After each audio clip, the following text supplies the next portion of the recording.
官家，臣是交代在福宁殿备午膳，还是？阿吉，随朕去坤宁殿。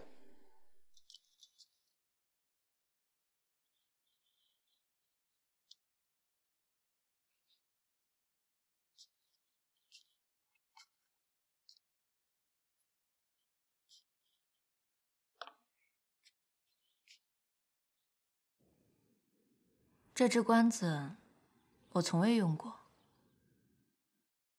它不是盛典的制式，平时用太过于夸张，会流于艳俗。娘娘的气韵，极素不会显寡淡，极艳也不会俗气。秋荷，勾当那东门的张茂泽，你认识吗？被选入宫前一日，张先生确实亲自召我问了一些话。这就是了。若不是有人特别看重你，你再出挑，司师也不会让你破格，直接跳过师傅，给昭义娘子梳头。苗娘子说的没错，将你囿于这一殿一阁，确实可惜了。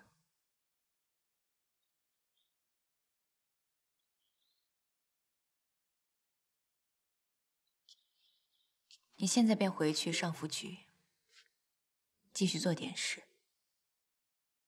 你虽极聪明能干，却入宫不久，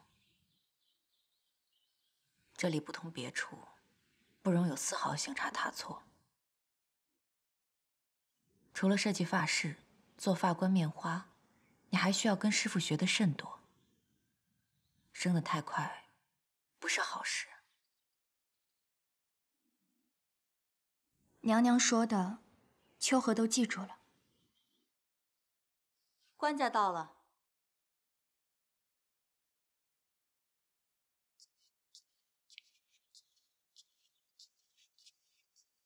官家，娘娘真美。官家，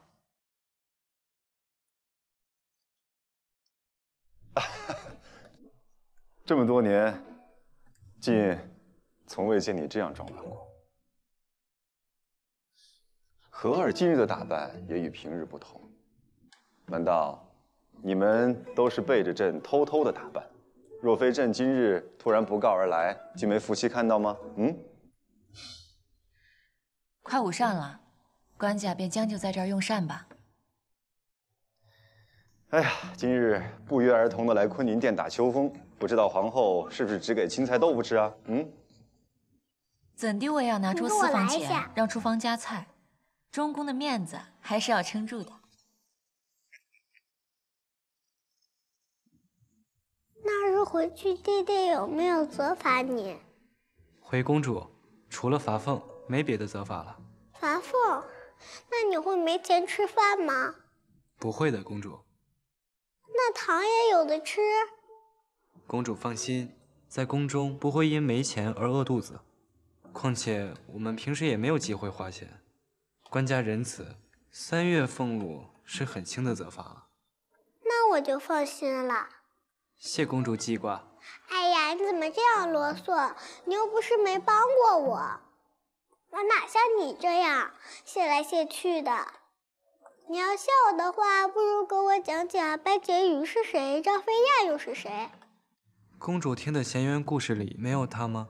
没有，我去问姐姐，姐姐不晓得；再去问娘娘，娘娘说我这一辈子都遇不到班婕妤这种事儿，所以没必要知道。最后我去问爹爹，爹爹倒反问我。昨儿讲给你听的魏国大长公主的事迹，记住没有？先给爹爹写一遍看看。魏国大长公主就是官家姑母，贤良淑德，是国朝女子典范。那些记述她孝顺、贤惠、明理、仁慈的故事，臣听了不少，那么公主写了多少？写了几个字。几个字？我虽然写了几个字，但却没人能说我写的不对。写几个字能把大长公主那样的事迹写全？怀婕愚笨，十分好奇公主如何能用几个字写全大长公主的优秀，请公主指教。我写道：为国大长公主好，甚好，非常好。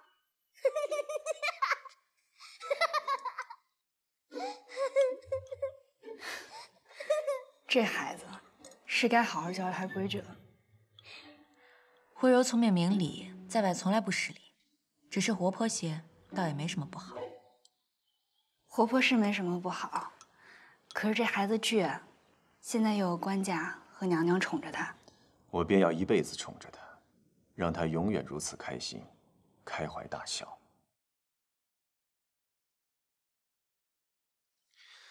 今后，我定要给他找一个全心全意爱他的夫君，旁的不要紧，要纵着他永远如现在一样，不让他受半点委屈。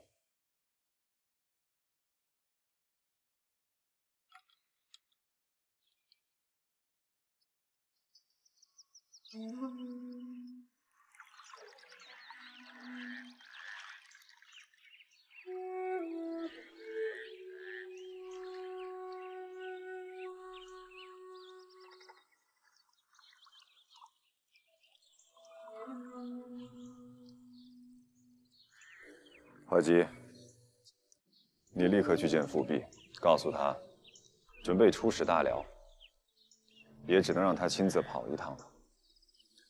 见到辽主，告诉他，辽宋早就结盟，如同兄弟。如今当与宋一体，不可再与元昊贸易。至于他们所说缔结婚姻，我却以为不妥。夫妻比兄弟朋友更一生嫌隙，我以为婚姻之气不如财物之主，更加简单利索，皆大欢喜。是。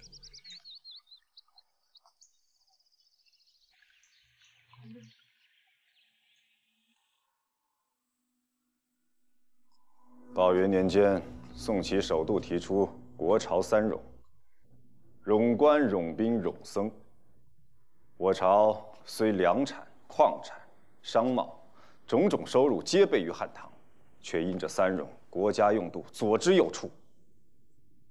如今我看，这三冗不只是耗费急剧，更是官府办事拖沓、军队战力疲弱的祸首。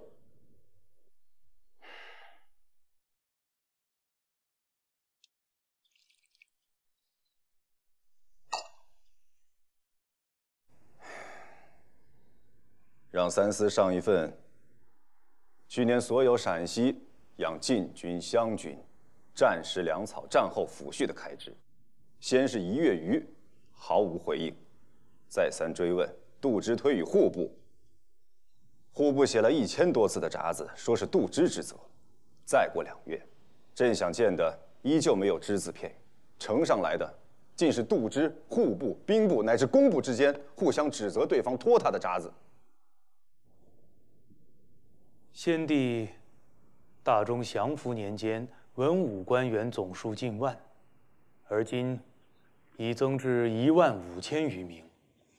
办事之司重叠，每司同一职位又不止1人，办事时有时互相推搪，无人做事；有时又意见相左，争执不下，而无法进行。总而论，冗官确是开支庞大又效率极低的祸首啊！这官家可是想改变祖宗的家法？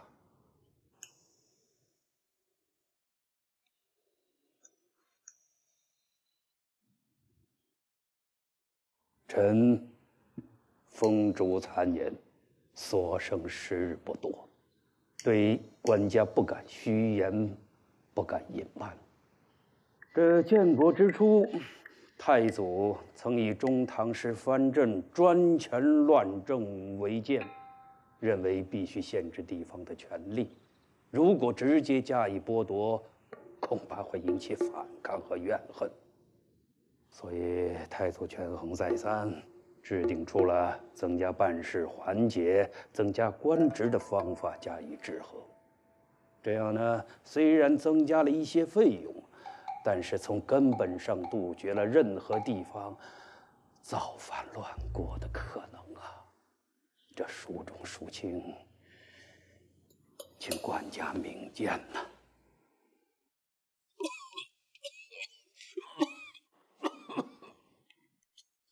吕相坐下说话。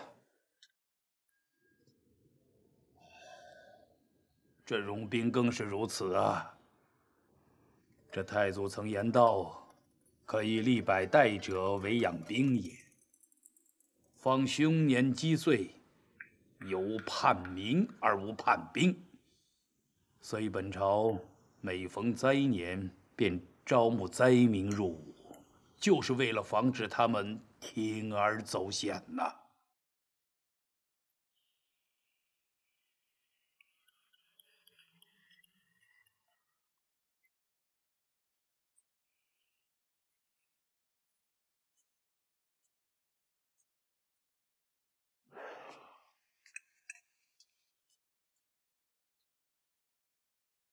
吕相所言，乃老臣谋国之见。太祖的家法自是极英明的，然而如今，官员之数是太祖朝2倍，禁军之数已是3倍不止。冗官冗兵之害，如今远过太祖太宗之时，这就定是朕的过失。改，亦是改朕执政之不足，自不是改祖宗的家法。好了，官家听老臣絮叨半天了，告辞了，告辞了。廖子，不撵送吕相。是。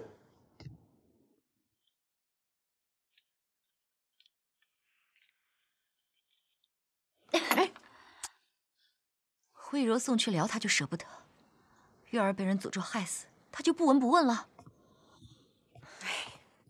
当我是小猫小狗，拿这些哄我。你怎么又沉不住气了？你老生气怨恨官家，谁得意来着？不许再忍了啊！我忘不了月儿。哎呀，那你更得好好珍惜自己了，养好身子。之后生一个白白胖胖的皇子，以官家对你的宠爱，那些大臣们还会去巴巴的讨好皇后，讨好苗娘子，让他们试试。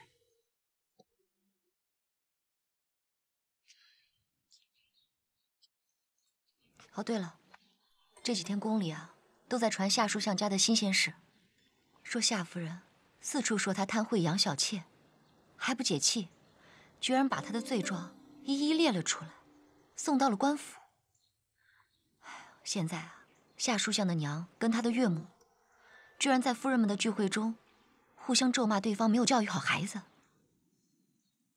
啊，对了，娘子，我捡了一些金珠绫罗作为例行赏赐，回头寻个机会去宫里送给那些有点位分的内侍和女官。都由婆婆做主吧。啊。不过，那个梳头的李思氏，整天想着怎么在官家跟前献媚，能拉拢得来？这些常在官家身边的人，给些好处，不嚼舌根便是好的。再说了，他们在得重用，那不也得借着得势的嫔妃有个依靠吗？哦，对了，我还专门给你大伯准备了一个玉器，还特意让杨怀敏给他找了几块上好的墨。当年我们孤儿寡母上门求助，他惧内不敢收留。现在我受了官家爱宠，他就贴上来了。他巴结你，自是对的，可是你你在朝内也得有几个自己的耳目后舌。他呀是进士榜的官儿，血亲总比旁人更可靠些。可大伯也就罢了，我实在不甘心便宜了他夫人。吕夷简所说，正何尝不知。然而反复审看国朝的各种收支，在经历陕西用兵2年，刘平一件大案，细查各州府司的行政，这3冗之害，朕已经忍无可忍，非改不可。即便是只能治标不能治本，只能去症不能除根，也是必须要下一剂猛药，遏一遏这冗症。官家心中的人选是？但凡设一个改字，难免革除了不少人的力。主持之人自身私德，若有半点瑕疵，都会让旁人以此为法，大做文章，因私害公。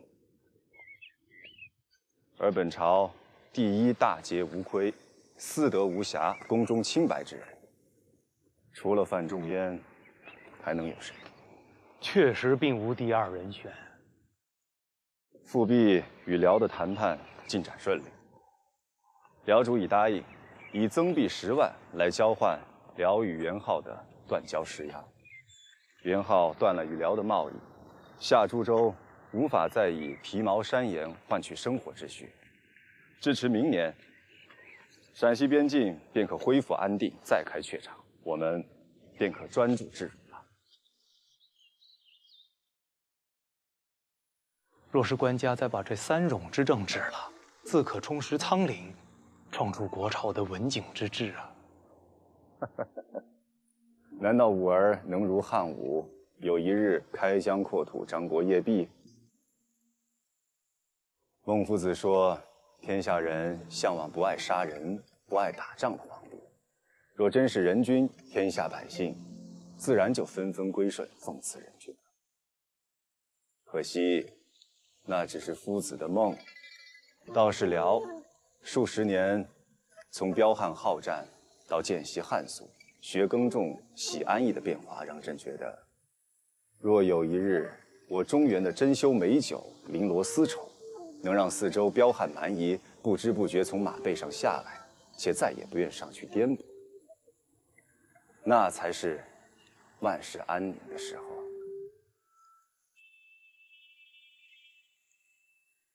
慧柔最近几次跟朕说想学画鸟，你去一趟画院，让当值的画师挑选几幅花鸟给慧柔看看，喜欢什么样的？这样吧，你去画院取了画，送去坤宁殿，先给皇后娘娘看，替慧柔挑挑。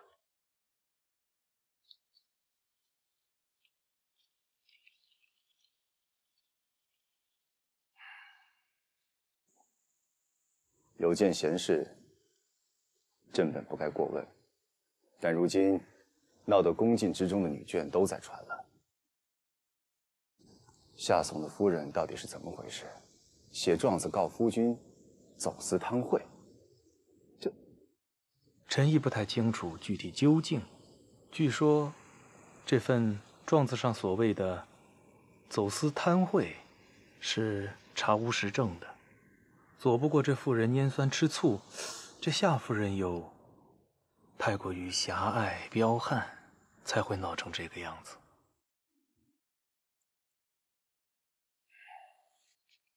赏赐物品的出入上，只有安寿公主薨逝后，官家给做法事的僧人的赏赐，超出了宫中法事的定制，多了。安寿公主早夭，官家身为人父，救不了女儿，他连为她痛哭都不能。这些伤痛，只有再给安寿公主身后事上额外隆重些，才可以稍作发泄。臣醒的。臣当时也嘱咐当值的内侍不必多言，亦没有去找官家啰嗦。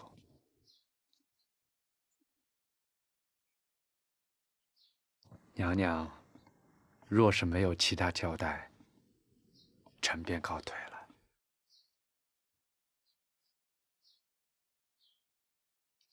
平府，你是官家最亲近的内侍，也是宫里最能干、最聪明、有学问的宫人之一。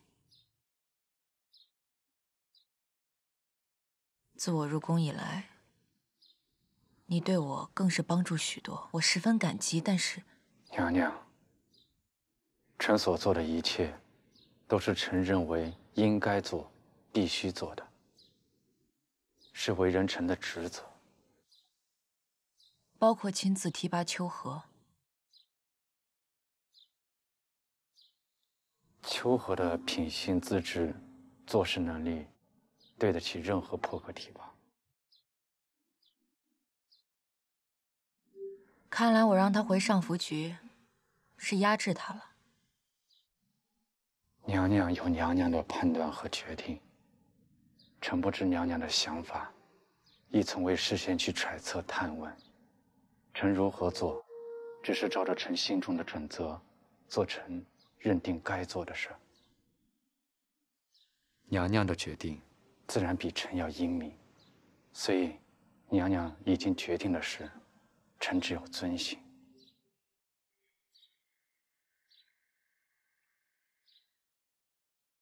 平府，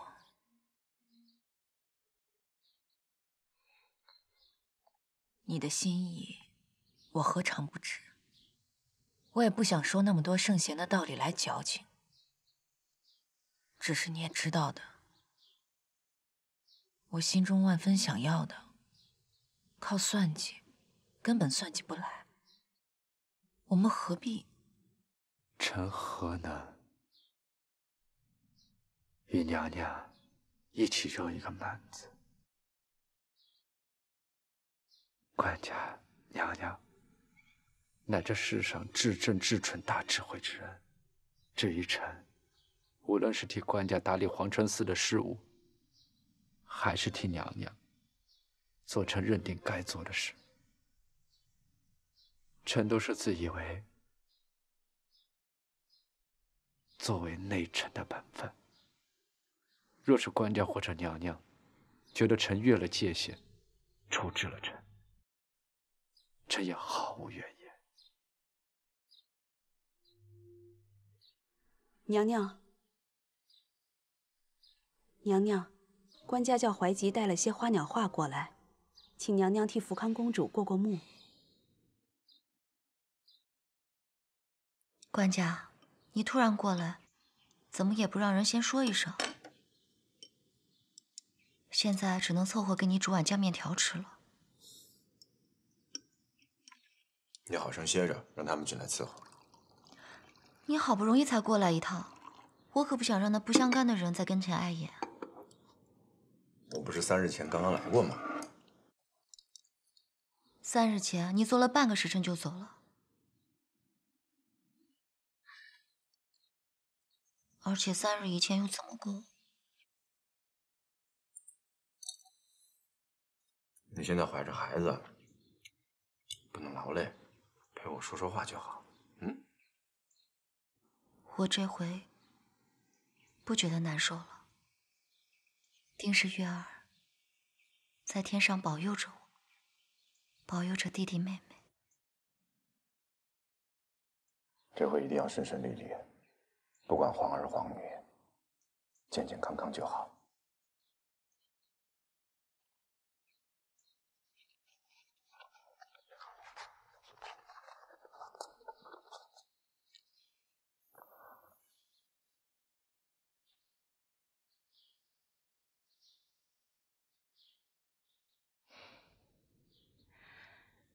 这几幅崔白的画，是你自己做主加入的吧？当值的画师确未选中这几幅，臣太僭越了，请娘娘责罚。你先告诉我，为何会选了好几幅崔白的画？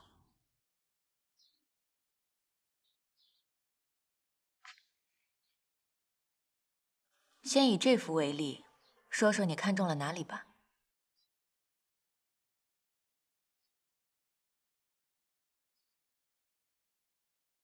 平府，你觉得如何？画中白鹭行姿灵动，灵语柔密，似可触可摸，的确是难得的佳作。白鹭飞行，必会取颈静缩，乃至下半颈部呈带状。此前全见他人所作白鹭图，常误画为白鹤飞翔姿势。头颈与双足分别向前后伸直，而今催白无误，可知他观物写生是花了些心思的。那日你画的徽柔，虽看得出并非真正跟画师学过，画技普通，但你画的实在是生动传神，抓住了徽柔的神韵，我便觉得你眼力敏锐，颇有天赋。谢娘娘夸赞。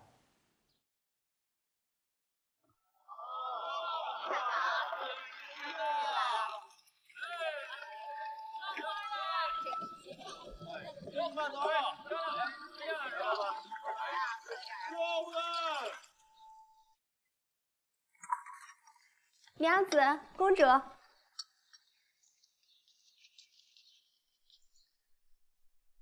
做夫娘娘过来吧，爹爹和娘娘赏赐了什么？比往年例行的赏赐多了一匹绸子，2个虎头荷包是给最新来的。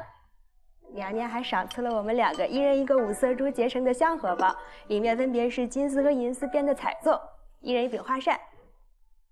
那我呢？爹爹赏给我的酿梅子呢？这是官家专门赏赐给公主的。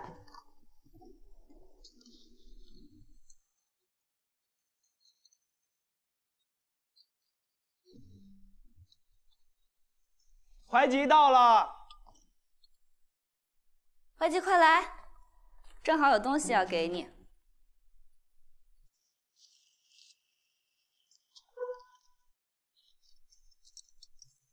前几日公主画的雀儿和花，我送去给崔先生看，崔先生指点改正了几处，让我转呈公主。官家宠徽柔，她要学画花鸟，又怕宫里的女官教不好，便让娘娘请了最好的画师教她。但是徽柔是女孩子，虽然她还小，但是也不能让外边的男人日日教导她，只好辛苦你来回传话了。去，把我给怀吉的罗衫拿来。也不知道赏赐你些什么好，笔墨纸砚这些东西啊，我不太懂。正好赶上换季做新衣裳的时候，我这有些上好的薄罗，便让上夫菊做2身衣服，还有1双鞋子给你。因为官家和娘娘对公主的期许，小人竟能有机会听崔先生亲自讲解作画，这是官家和娘娘天大的抬举和恩典，是公主给小人带来的福气，岂敢再受苗昭仪的恩赐呢？你这孩子总这么谦逊知礼，难怪官家和娘娘那么喜欢你。可是对于画，我又不懂。娘娘说你天赋极高，断不会耽误了徽柔学画。我说这女孩子家的，将来还要成大画师不成？还有什么能耽误的？怀吉来教我画画了。怀吉哪里敢教公主？给公主呈上崔先生。快来，快没时间了。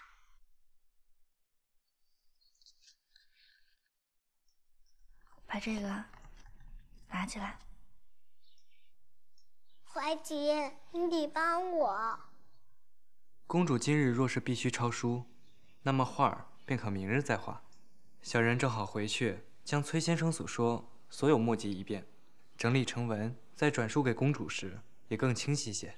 怀吉，你不能走。你认识他吗？这次怀吉当然知道，欧阳学士是文坛领袖。我已经知道了，但是我不晓得他为何要写那么多爹爹特别喜欢的春帖子，更不晓得爹爹为何要让我全部背下来。这是官家对公主特别的疼爱，特别的期许。你也这么说，往年端午爹爹都会赏赐给我一些民间玩意儿，还会赏给我一满满碟子的酿梅子。今年是我大了，徽柔大了，总不能再赏果子蜜饯那样的小孩玩意儿。虽是女孩，也是皇家长女，必须得同时说明道理。今日端午就把欧阳学士的春帖子赏给徽柔，可以认真诵读抄写。爹爹说，就算背不下来，也要抄写3遍，再去后院才能玩耍。今日皇亲和近臣的内眷都被邀请来后院游玩。宗室哥哥和高姐姐分别出宫回本家几个月，今日也会来。我要抄写3遍，都要到正午了。怀吉，我知道你的字最好了，我听见过爹爹和娘娘夸你，说你谁的字迹都能模仿出来，连爹爹一眼都看不出来。那连大才子欧阳学士那么了不起的字都能模仿出来，那拿我的字抄写几遍是不是特别容易？哥哥，求求你了，就帮我这一回吧。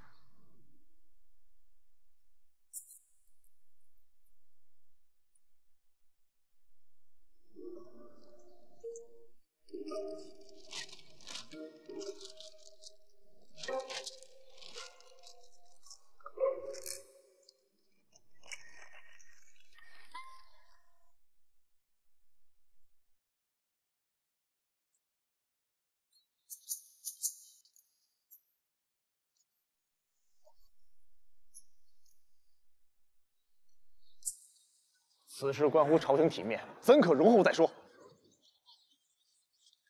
去。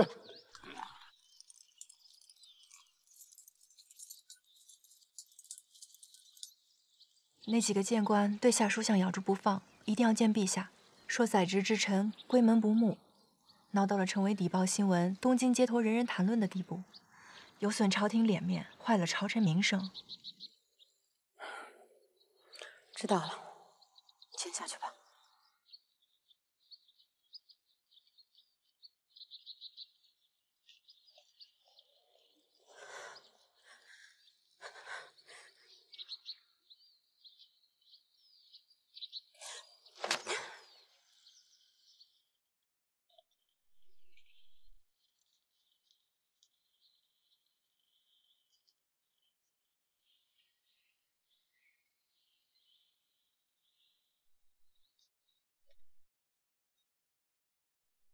拜见官家。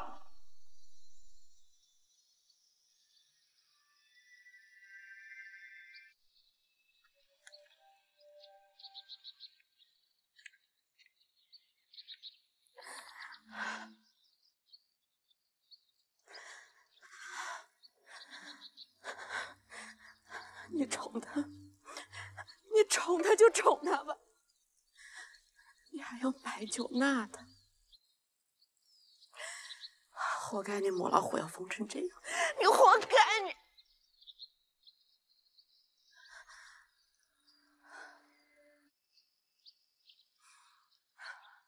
不对，一定是那死小蹄子在背后搞鬼。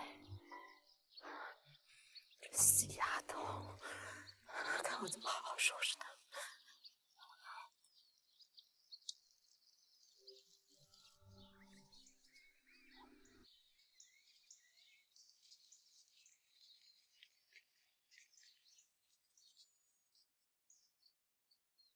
要不叫人去福宁殿候着，若见官家回来更衣，即迎至后院入席。姐姐，我要去福宁殿等爹爹。你们随公主一起，在福宁殿候着。去吧，走。礼记大学云：“古之欲明，明德于天下者，先治其国；欲治其国者，先齐其家；欲齐其家者，先修其身；欲修其身者，先正其心。不能齐家，何谈治国？而未能齐家，亦正是为正其心之故。夏悚身为枢密使，参知政事，却闺门不睦，竟至夏夫人一纸状纸将他告上官府的地步。明是夏夫人的闹剧，实则是夏悚自身不正之故。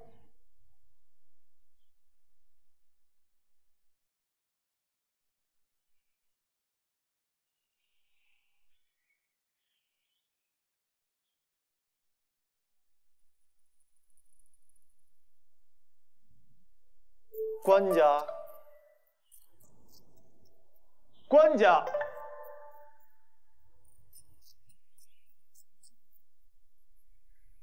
官家，臣可有失仪之处？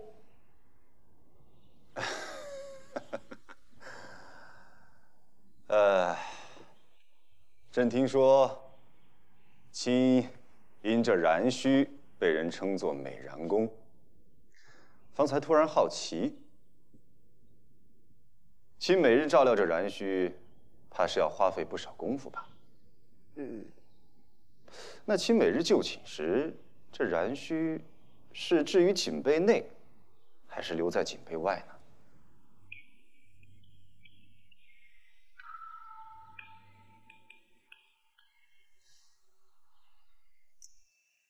既是说夏悚家事，怎的又进谏到官家头上？夏总官位再高，家事闹得再荒唐，也断没有数位谏官一起，在朝廷休沐的节日，逼着官家在崇正天听他们长篇大论的道理。来，接住，传给我，往高放。对，官家到。哎，官家来。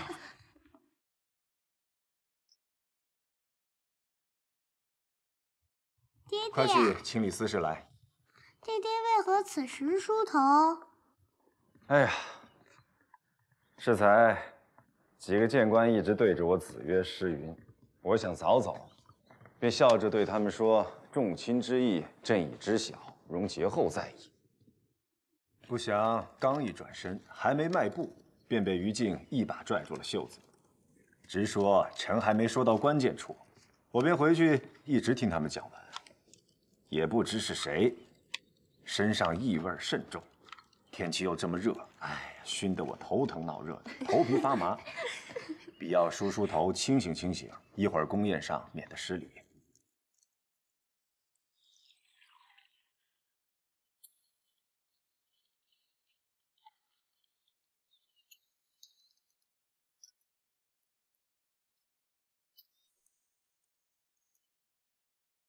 官家，县城是为什么进谏？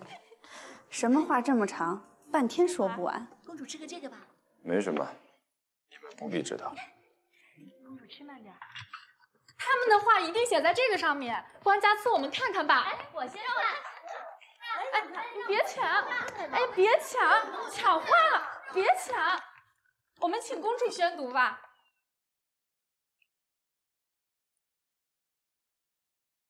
臣伏闻陛下以灾变频数，以教。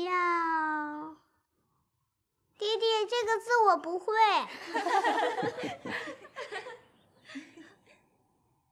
他们说，今年雨水成灾，近日国中又有地震，乃阴盛之法。希望将宫里的无用之人放出宫去。爹爹，什么是无用之人？官家把那些乱说话的官逐出去几个，耳根不就清净了？何必总是任他们胡扯？如今京师人拜官家给的福分，手头越来越富裕，他们手里有了几名钱，谁不都那几房妾影？天子纵有些贫裕，又怎容他们外臣指三道四了？除了富商，那些梁府的大官，谁个府内没有歌姬舞伎了？那官职稍如一些的，往往还增值不已呢。欧阳修、宋祁，这都是平日里最爱啰嗦官家的。他们在朝堂之上义正辞严，自己却不知道有多风流。酒宴上看到个顺眼的歌姬，他大笔一挥，写个词儿，主人便将歌姬给送了，倒成了坊间才子佳人的佳话。到了官家这儿，就成了应胜须减去，倒只叫他们这帮子人风流快。前朝臣子的性情运势，你既然也都知道，宫里的人也议论这些。官家，你不会真要听他们的吧？台谏之言，若言之有物，切中要害，自然是要听的。那若果真要裁减宫人，就请以奴家为首吧。朕本觉得谏官所说，稍有大惊小怪，至多只是未雨绸缪。未曾想他们说的，确实切中要害。请司公令携公籍过后院。官家升了我伯父的官，又追赠了我曾祖、爷爷还有我爹的爵位。我原本不想瞧见我那伯母，但是那日见她一脸谄媚地跪在我跟前，真是开心。从前那些欺负我们孤儿寡母的亲戚，现在都求着伯父送各种礼物进来。现在这些人妨害不着你，又用得上，能结盟，何必结仇？我这给你挑挑花啊。婆婆说的对，最近我尽量忍着不在官家跟前提月儿，又压着对仇人的恨。我觉得他对我是越来越好了。不过他又说不想让我跟其他人一样。我倒觉得他其实并不在乎我任不任性。有时候我甚至都觉得他更喜欢我任性一些。他呀，是喜欢你由着性子对他好。可若是你总是由着性子跟他闹，成天让他看到一个邋邋遢遢的怨妇，他喜欢你才怪呢。横竖，你稍微克制些，也少让中宫和朝臣抓到你的把柄。哎呀，不过这宫里宫外还是要慢慢经营着。朝臣们怎么议论，怎么向官家进谏，难道真的在于谁贤良谁骄纵吗？还不是在于谁有更多的人。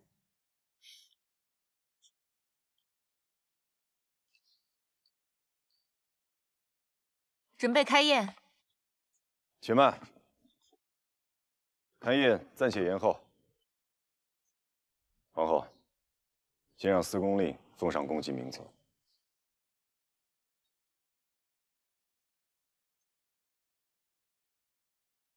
请司公令来。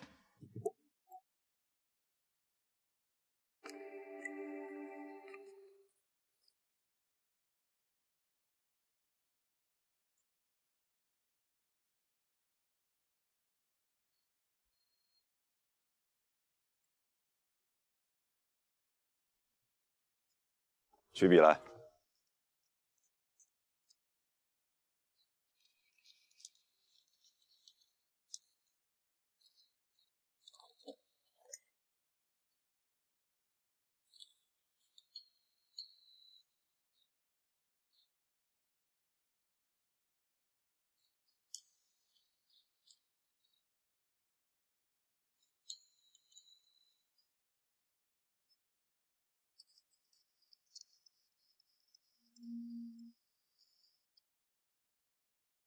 自司事、理事以下30人，禁放出宫。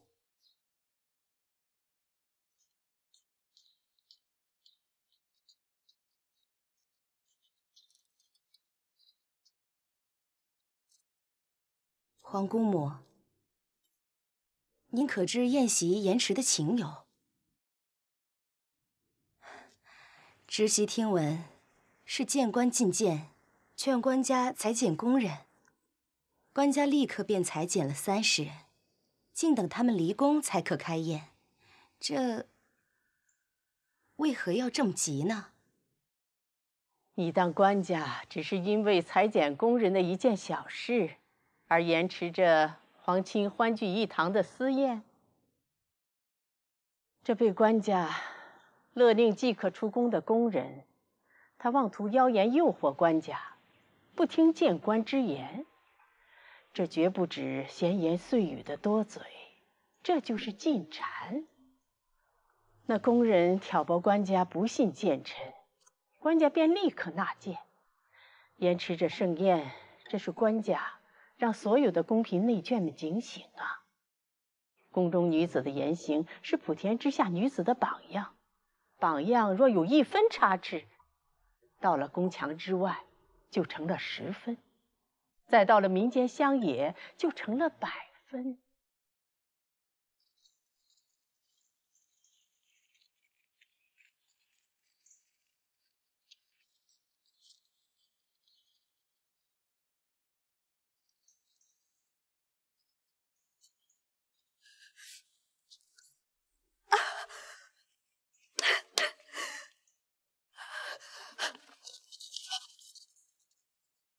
我要见官家，我错了，我要告诉官家我错了，你们放开我，放开我！自己口出狂言，怪得谁来？官家岂能再听你啰嗦半句？现在是按规矩好好送你出宫，你若是乱来，想破了规矩，可就别怪我不讲情面了。我不想走，我不想走，我错了，官家，我不想走，我错了，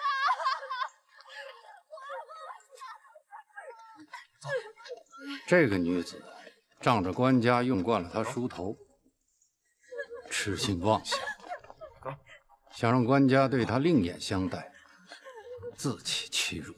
快！官家虽性子随和，从不因伺候不周、粗笨疏忽惩罚宫人，然而对祖宗家法为君大义，却一贯遵循。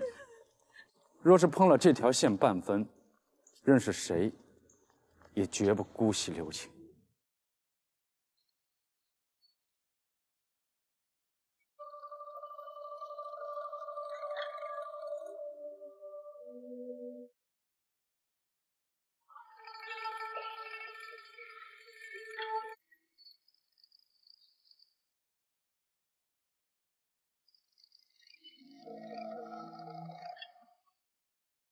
哎，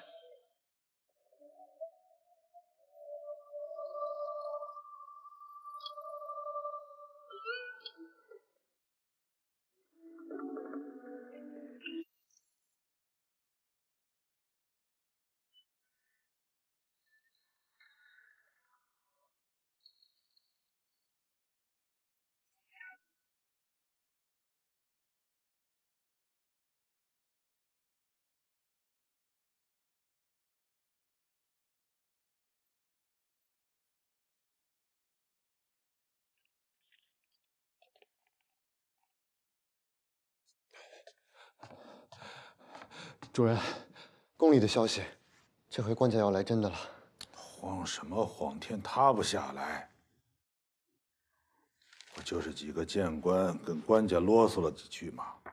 他们如果不找几个人几件事来危言耸听，怎么证明自己没有白拿国朝的俸禄啊？主人，那帮谏官为了咱府里这点破事儿，愣是把官家从端午赏花宴薅去崇政殿，轮番进谏。后来不知怎么的，大概从咱府里，这个叫什么，总之就是后院起火，伤风败俗的意思。从咱府里这个后院起火，又引到后宫女人太多也不好。然后，官家竟然大笔一挥，裁了30个人，30个，其中还有一个6品的司事，官家日日离不了的梳头夫人。行了，你先下去吧。哎，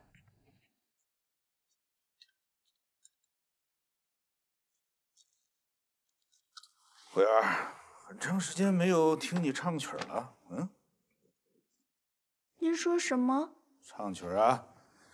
你去把柳园的食亭收拾出来，再到后厨收拾几个菜，再把官家御赐的酒也拿上。这端午佳节，咱们家也没什么宴席，正好你唱个曲儿，咱们也算是过节了。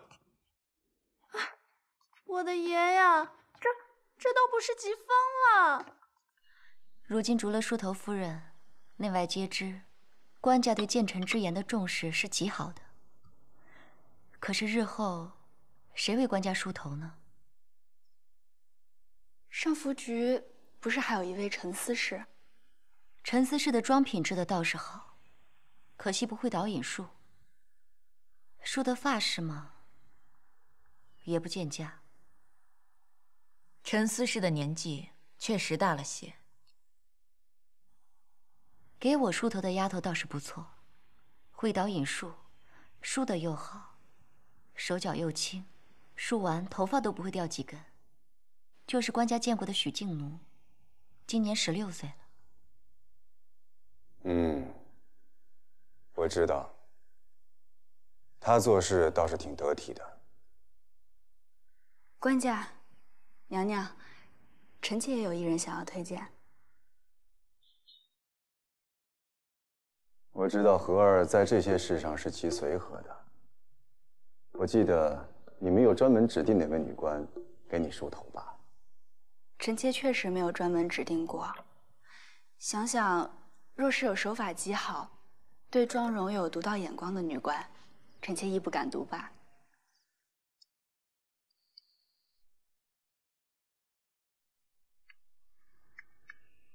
说说，是什么样的能人能让和儿都忍不住留意了？官家笑臣妾了。臣妾平日确实偏于愚钝，但这孩子实在太聪慧灵巧，眼光独到，连臣妾都被他吸引住了。听起来真是十分的好了。叫什么名字？董秋荷。苗昭仪确实随和厚道的紧，对发饰配饰并不挑剔，倒也没见过什么出奇的装扮。此时听苗昭仪描述，臣妾也好奇，这位14、15岁刚入宫的宫女，究竟是梳了什么发饰，又配了什么花冠，让苗昭仪满意至此呢？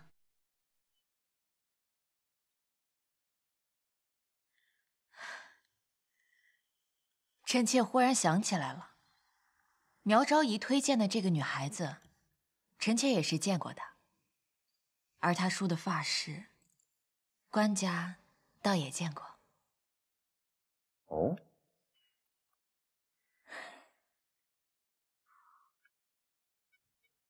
难道便是那日我见你？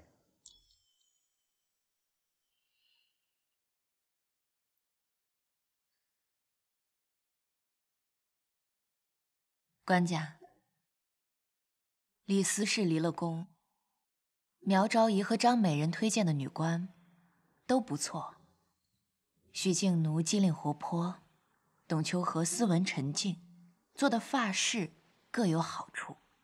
臣妾亦难决究竟谁更合适些。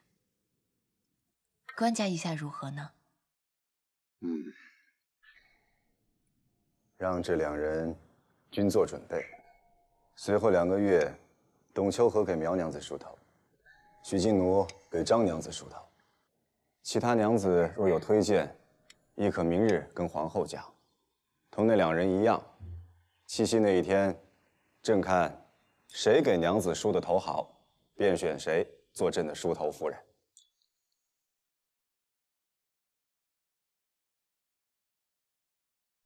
哎，快坐下，坐下。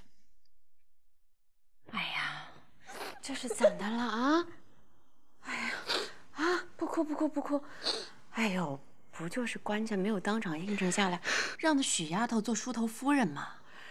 你看看，我之前让你栽培她，你还嫌她心机重，太妖媚，不乐意。好了，不哭了不哭了啊！好了，快快快，别动了太气啊！我也不知道，我就是今天突然觉得怕。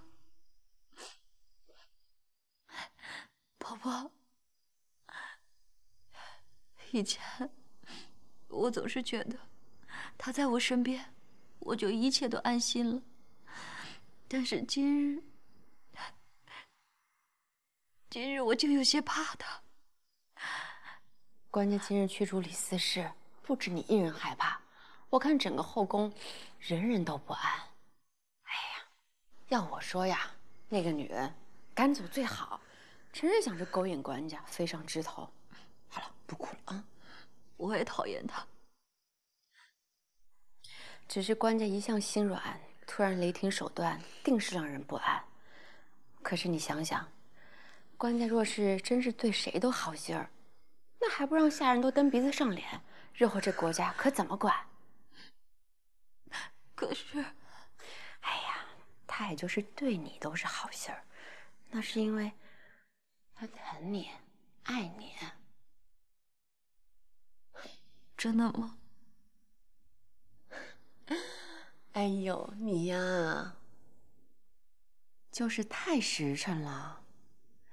今天当着这么多人的面，贸然去举荐那个许静奴，这不是明摆着拉帮结派、举荐亲信吗？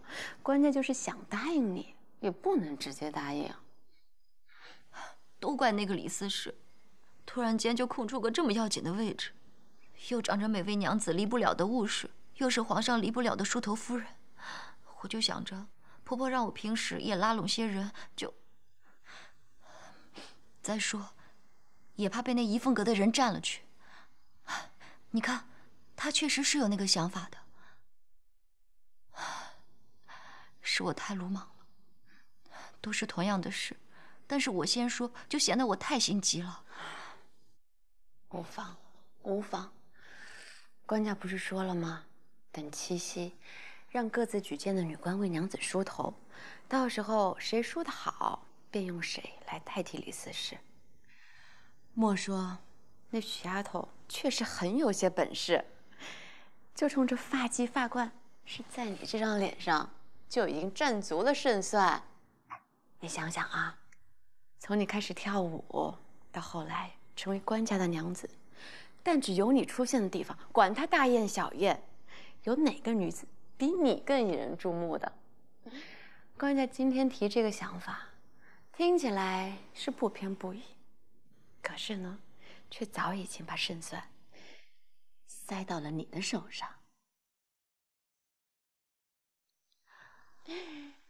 娘娘，荷儿近日与张美人争锋，自知娘娘是不赞成的，然而却还是娘娘在我最尴尬的时候替我解了围。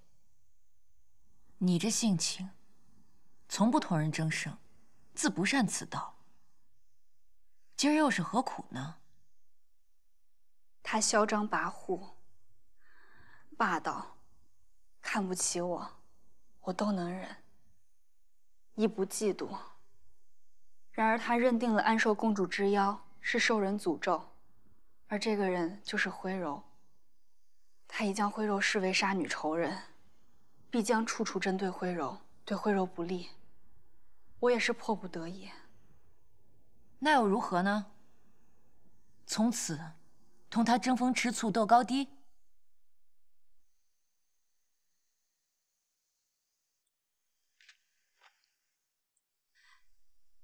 娘娘，至少今日不能让他在官家身边安上自己的耳目，时时刻刻的诋毁徽柔。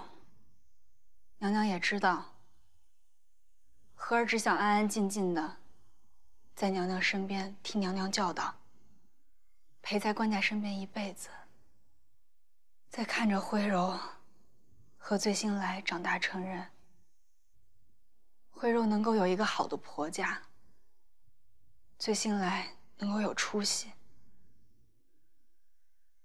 对于官家的宠爱，荷儿不是不想要，只是不贪恋，可以舍。可我是慧柔的娘，我必然要竭尽全力保护我的女儿啊！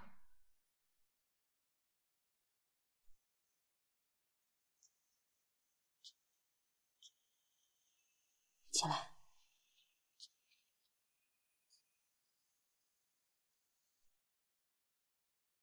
荷儿，你觉得官家会因为旁人说了什么而怀疑慧柔，不爱慧柔吗？便算是他前后左右都包裹了说慧柔坏话的人，他便能容忍旁人去害他自己的女儿吗？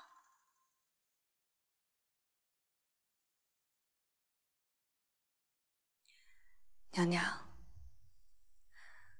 荷儿万死，说一句大不敬僭越的话。荷儿不会讲什么透彻的道理，但是荷儿真的不明白，官家他若当真不会犯糊涂，有娘娘这样的妻，何能独宠张娘子啊？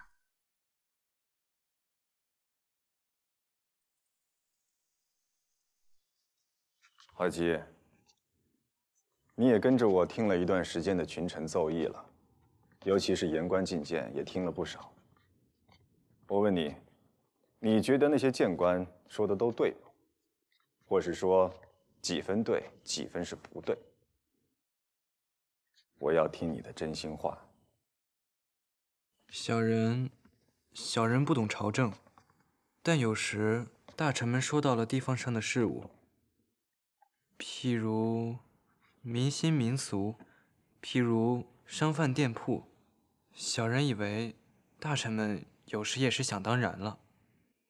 还有譬如今日大臣们说起了后宫之事，许多都是说的不大准的，纯是在宫墙之外的猜测。大臣们心忧社稷，忠心耿耿，可为朝廷尽心用命，但是却将他人想得太邪恶，亦或太愚蠢了。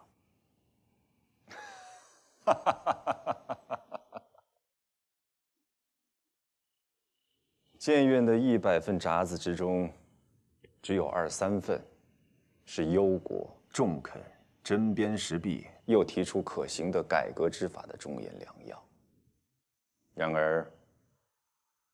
然而在真正依言而行时，亦有无数意想不到的难题。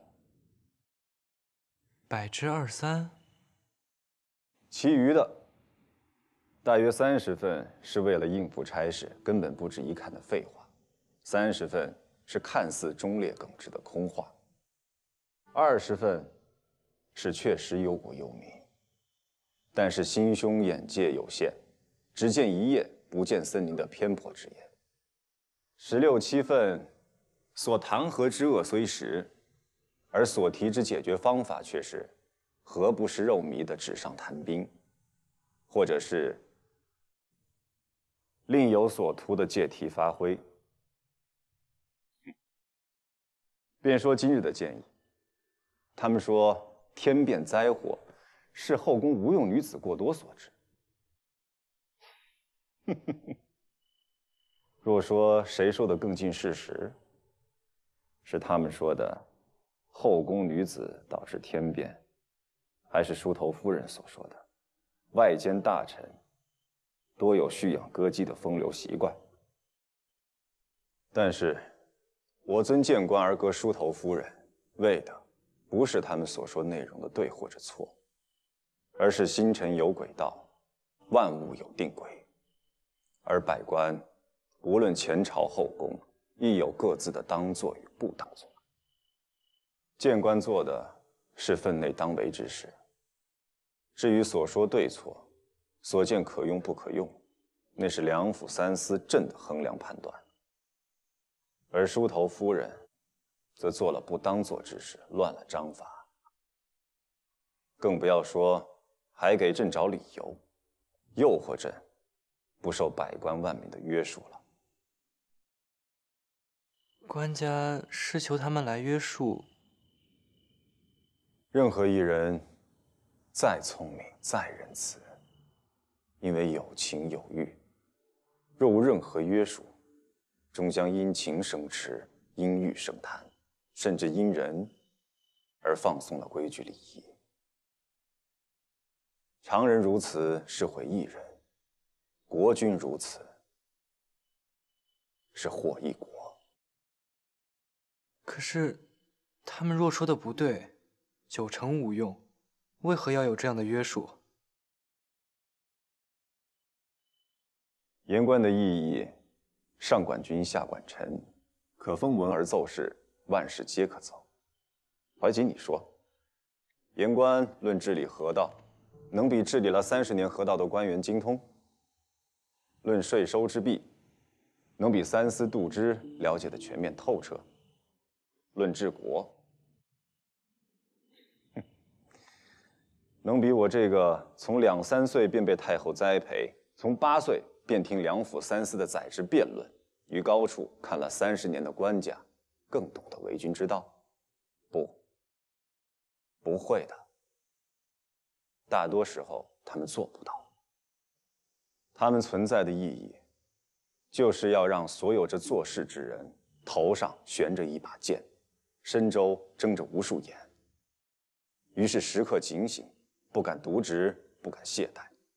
为了弹劾100条中正确中肯的23条，亦要兢兢业业，不敢放纵，克制一切的情和欲，持身忠正。朕亦需要天下百姓看着，梁府三司乃至朕，时时刻刻在天下人的注视之下，让他们心安。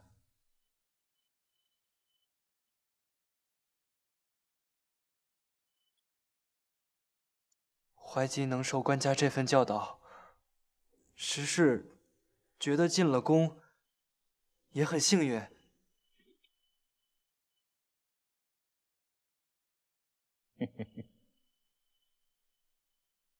你这孩子，快起来，来，到朕身边来。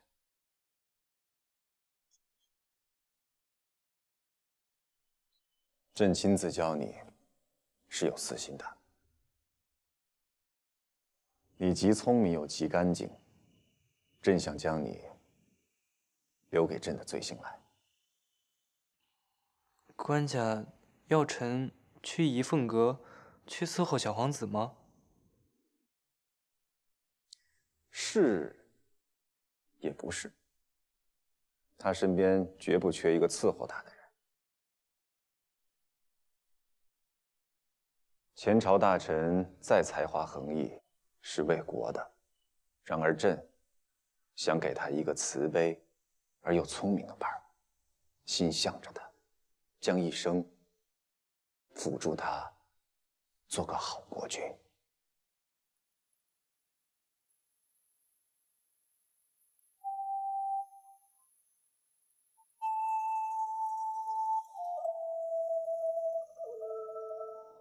真日无心扫黛眉，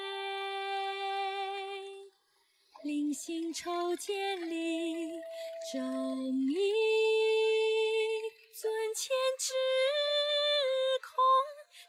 空上郎衣，可泪汪汪不敢垂。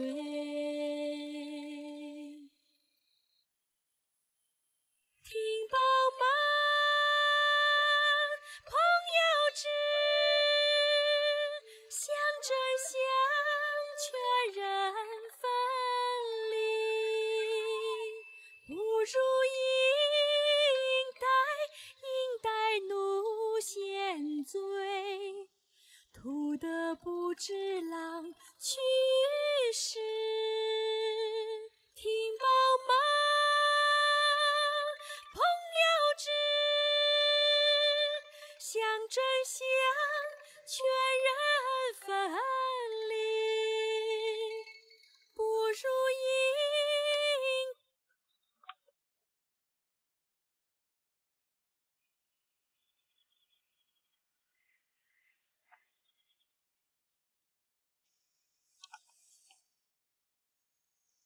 这首词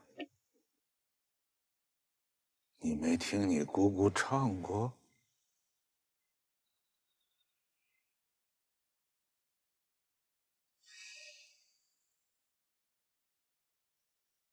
这次写的是我和他分离之时，他拼命的喝酒，我拦着他，他说他要醉倒，醉了，睡了，就看不到我走。但愿醒来，这一切都是一场梦罢了。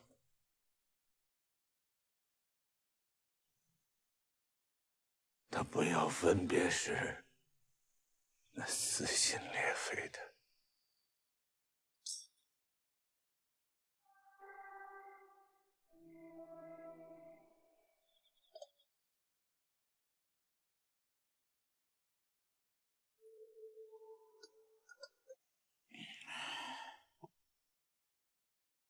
后来，就在我娶妻当日，洞房花烛之时，新娘子的盖头还没有揭开，我想起了她，写了这首词，用大红细柱的火焰烧成了灰。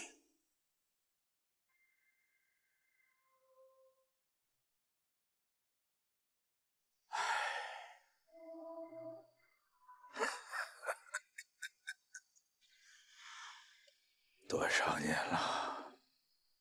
多少年了？她已经成了年轻女孩的姑姑，还把她手下的女孩送到府里来陪我。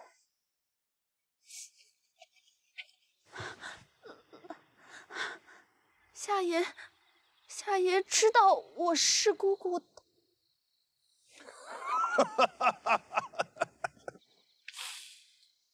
哎呦，我在名利场混迹多年，如果连送到我府里歌姬的底细都摸不清楚，早就让人家连骨头都嚼碎了。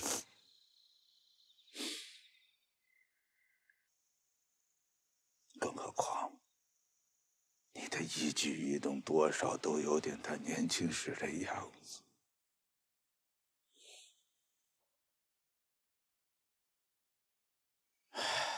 起来，起来，起来吧！今天不谈其他，慧儿，你就好好的给我唱这首曲，我要听，听到醉。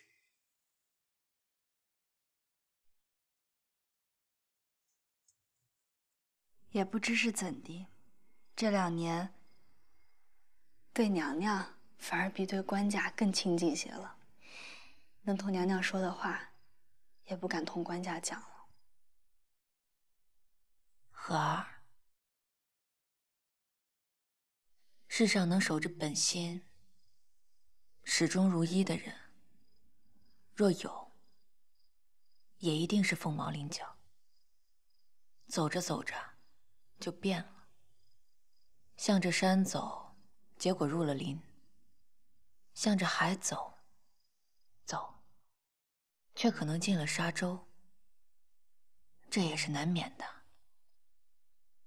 只是我觉得，须得时时站定，想想最初的模样，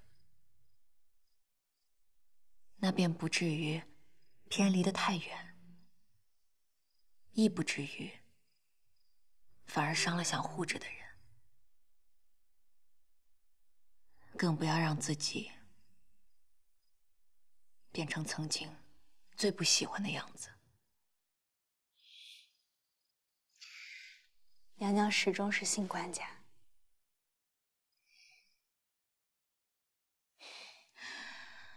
我信他的温柔慈悲，我更信他的睿智明断。但是他始终是一国之君，便就不能完全以一个普通的夫君、父亲去揣度他。但是我却坚信，凡是一个温柔慈悲、睿智明断的君王绝不会做的事情，那么官家便也不会做。譬如，在他身边，只有一个任性而偏颇的嫔御所安插的亲信，然后他们所说的话蒙蔽了官家的耳目。哪怕作为男人，他把所有的爱宠都给了他。娘娘当初被招进宫，我自己愿意的。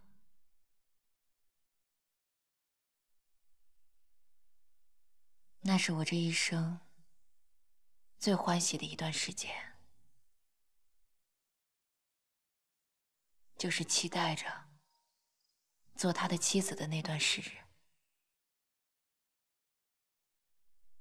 如今开宫没有回头箭，如此这般，仪凤阁与祥鸾阁便难免针锋相对之事。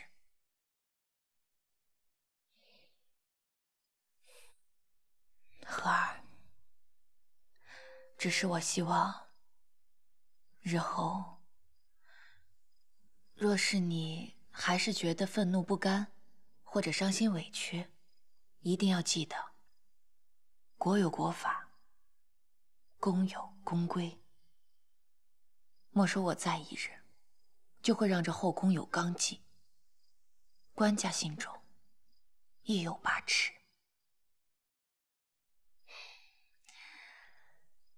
我愿10年、20年之后，你我还可如此，夜谈心事，抵足而眠。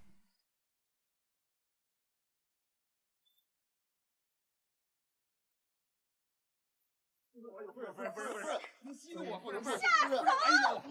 好你个色迷心窍的东西！啊！回去吧，你这咱可百你这个小贱人，在这朝廷，你还有官家羞耻心吗你？夫人，您别气，回去吧，您就回去吧，夫人。哎呦，不要脸的撒手不去！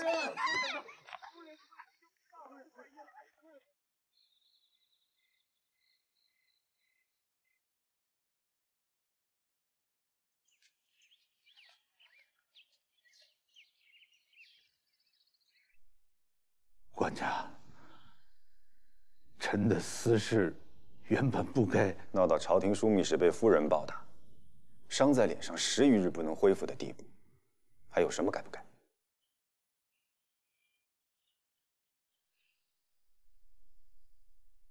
你不必在这儿了，到仪凤阁去，把昨日崔白给徽柔改的话送过去，给他讲话吧。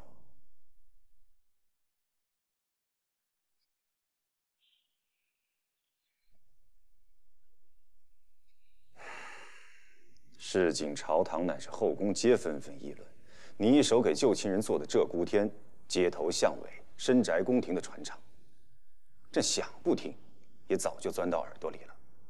娘子，于婕妤来了，快让于娘子进来。蓝雀，去把昨日我做的糕点拿来给娘子。姐姐莫见外，我给慧柔缝了个香包，给最新来编了个佩玉的穗子。来，妹妹坐。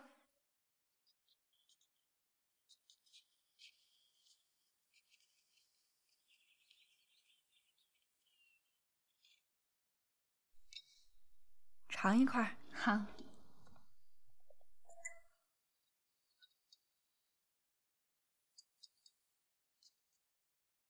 妹妹看我今日这发饰如何？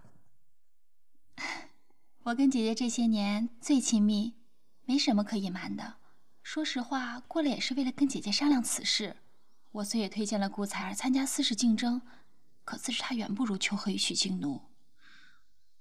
我心中自也是希望，管是他谁当了司事，都不要那位的人把持了官家深州耳目。我也是这么想的。只要不是祥鸾阁的人，是谁都好。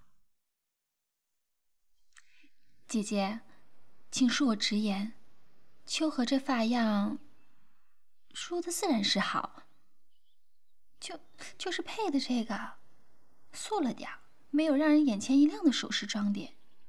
不瞒妹妹说，我也正犯愁呢，不知找些什么珠宝来装点好。我瞧你头上的这珠子虽不错，但若是那位用了官家所赏赐的番商珠子，风头便是要被他抢去了。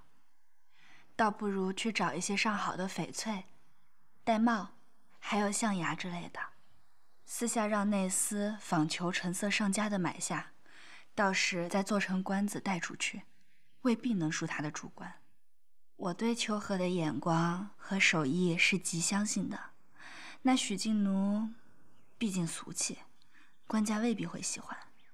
姐姐说的有理，这次多花些钱无所谓，要买就挑最好的，一定不能输给那位，否则我们只能又眼睁睁地看着他安插个人在官家身边进谗言。